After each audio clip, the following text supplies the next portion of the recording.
PPOK atau disebut dengan penyakit paru obstruktif kronik ini merupakan penyakit paru kronis yang menyebabkan penyempitan saluran napas akibat peradangan pada paru-paru. Umumnya ini terjadi karena kebiasaan merokok ataupun menghirup merokok dalam jangka panjang. Kondisi inilah yang mengganggu pertukaran oksigen sehingga akan menimbulkan sesak napas yang semakin memberat. Gejala PPOK meliputi sesak napas, batuk kronik dan berlebih, napas wangi, dan mudah lelah atau capek. Pada studi kasus ini, pasien mengalami batuk berdahak, sesak napas memberat, dan wheezing yang menunjukkan eksaserbasi akut PPOK akibat infeksi paru. Oleh karena itu, mari kita simak video roleplay yang kami buat Mengenai kasus PPOK-nya, beserta penata laksanaan. let's go! Pasien atas nama Bapak Nata 72 tahun.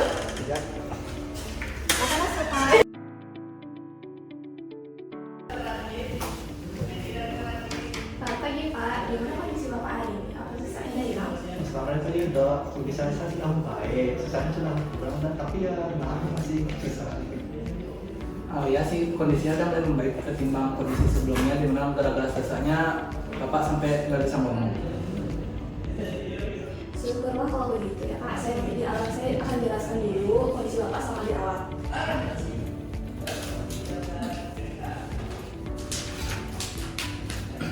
Jadi saat awal masuk rumah sakit itu Bapak ada keluhan sesak nafas yang berat, terus batuk berdahak akut kehijauan, demam dan nyeri dada saat batuk. Saat diperiksa itu saturasi oksigen Bapak itu sangat turun, itu sampai 86%. Untuk artinya itu kadar oksigennya Bapak tuh cukup rendah dan perlu bantuan dari oksigen. Kemudian dari pemeriksaan darah itu terlihat ada tanda bakteri, itu leukositnya ada dan eosinofilnya meningkat. Lalu pemeriksaan CPR dan procalcitoninnya itu juga meningkat, yang menunjukkan adanya infeksi bakteri. Selain itu ada riwayat PPOK Bapak yang juga ikut kambuh dan mengalami eksaserbasi akibat infeksi tadi. Terus makanya waktu rumah sakit nafas Bapak itu cukup berat. Ya sih dok, karena semenjak hari itu Bapak juga tidurnya terganggu akibat batuk dan sesaknya.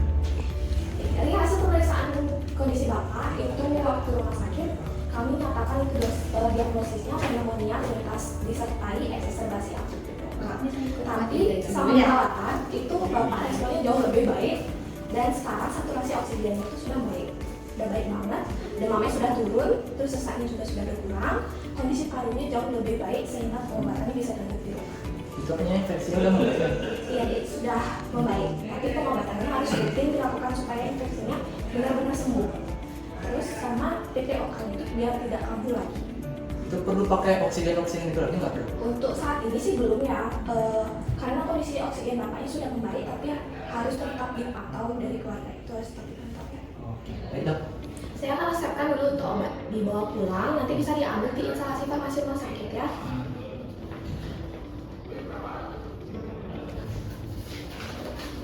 Ini untuk obatnya, nanti ini saya kasih tahu, ini ada levofloxacin, ada idacaterol, glycopyrrolin inhaler, ada salbutamol inhaler, ada N-acetylcysteine, terus ada juga obat hipertensinya Bapak yang dulu, yang Varsatan, itu bisa dilanjutkan lagi.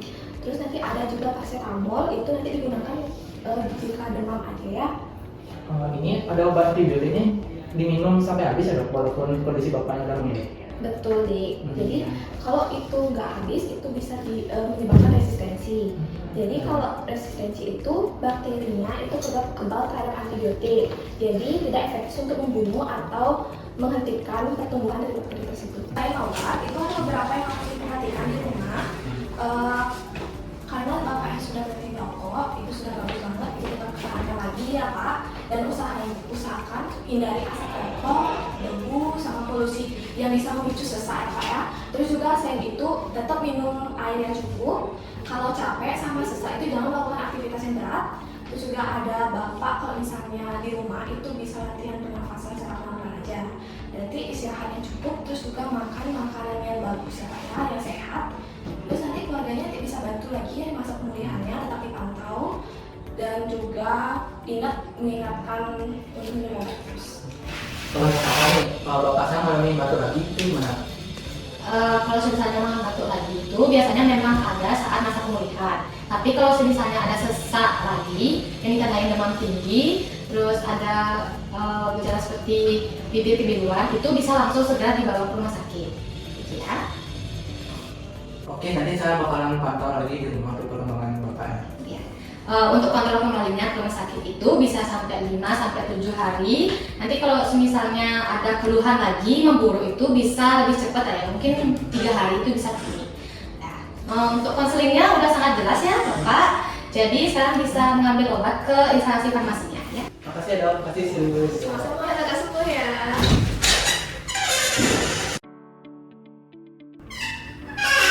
Keluarga pasien sama Pak Nata. Ya, saya sendiri. Oke, baik, silakan itu saya ke ruangan konseling ya. Silakan duduk Pak, sebelah sini ya.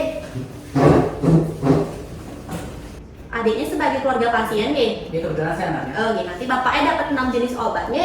Untuk yang pertama, bapaknya mendapatkan antibiotik. Nanti ini cara minumnya bisa 1 kali sehari selama 5 hari, wajib sampai habis. Ini untuk mengatasi infeksi paru-paru pada bapaknya. Ya. Untuk efek sampingnya nanti bisa mungkin terasa mual atau muntah atau mungkin bisa diare juga. Oh, walaupun kondisi bapaknya udah membaik, ini harus dihabiskan. Oke, nanti selama 5 hari aja Oh, dihabiskan. Untuk obat kedua, ini ada pengencer dahak. Ini nanti cara minumnya 1 kali sehari dicampurin ke dalam air. Nanti minumnya setelah makan. Untuk efek sampingnya dia ada nyeri di lambung. Nanti kalau ada efek samping yang muncul boleh di stop obatnya ya. Obat ini tidak harus dihabiskan nanti diminum kalau perlu aja. Selanjutnya nanti obat ketiga untuk bapaknya dapat paracetamol. Ini bisa untuk nyeri atau demam bapaknya. Nanti diminumnya bisa setiap 6 jam sekali 1 tablet. Maksimal itu 8 tablet per hari ya. Nanti ini mungkin efek sampingnya ada sedikit mual atau nyeri di lambung juga. Diminumnya setelah makan. Untuk obat yang keempat nanti bapaknya dapat obat tensi. Nanti minumnya 1 kali sehari, ini wajib rutin diminum. Diminumnya setelah makan. Untuk efek sampingnya mungkin nanti terasa lemas atau pusing bincang. Setelah makan. Untuk obat selanjutnya nanti bapaknya dapetin inhaler. Nanti ini cara pakainya 1 kali sehari rutin. Walaupun bapaknya tidak sesak, wajib dipakai. Untuk efek sampingnya mungkin nanti terasa mual, muntah ataupun batuk kering. Nanti untuk obat terakhir nanti bapaknya sama dapat inhaler juga, tapi bedanya nanti ini digunainnya kalau sesek aja. Nanti cara gunainnya itu bisa 1 sampai 2 cup setiap 4 sampai 6 jam sekali. Untuk maksimalnya dia bisa 8 cup per hari. Untuk efek sampingnya paling jantungnya agak berdebar sedikit atau gemeteran sedikit. Makanya ini beda ya sama yang sebelumnya? Iya, beda. Nanti kalau yang ini nanti gunainnya rutin. Kalau yang ini waktu sesek aja udah tahu perbedaannya kan Nanti ini bisa, nanti untuk cara penggunaannya nanti dijelasin sama TTK saya. Saya akan jelaskan tentang penggunaan salbutamol inhalernya. Jadi yang pertama-tama itu bisa dibuka tutup inhalernya, kemudian dikocok dulu 5-10 kali, kemudian nanti buang nafas secara perlahan, lalu nanti masukkan inhaler dalam mulut dan rapatkan ke bibir, lalu nanti tekan inhalernya 1 kali sambil tarik nafas, kemudian nanti tahan sampai 10 detik, lalu keluarkan secara perlahan-lahan. Setelah itu tunggu sampai 30-60 detik. Jika bapaknya masih merasakan sesak nafas, bisa ulangi dengan cara yang sama. Kemudian setelah pemakaian bisa dikumur-kumur dengan air supaya mulutnya terasa nyaman. Apakah bisa diingatkan tentang inhaler selanjutnya? Jadi nanti buka tutup inhalernya, kemudian masukkan 1 kapsul ke dalam inhaler, lalu tutup sampai berbunyi klik. Lalu nanti tekan tombol yang ada di sampingnya 1 kali, nanti buang nafas perlahan-lahan. Lalu nanti hirup cepat dan dalam melalui inhaler, kemudian ditahan nafas 5-10 detik, lalu keluarkan secara perlahan-lahan. Lalu nanti ulangi bila serbuknya masih ada dan buang kapsul bekas dan berkumur dengan air. Jadi akan bisa dimengerti? Bisa. Terima kasih. Oke dek, tadi kan sudah semua dijelaskan untuk inhalernya juga sudah dijelaskan, obat-obatnya juga sudah dijelaskan. Nanti mohon dikasih rutin kepada bapak dan untuk penyimpanannya di seluruh ruang aja Nanti untuk ada pertanyaan selanjutnya bisa dikonsultasikan lagi ya. Ini adik, semoga sembuh. Terima kasih, semoga sehat selalu.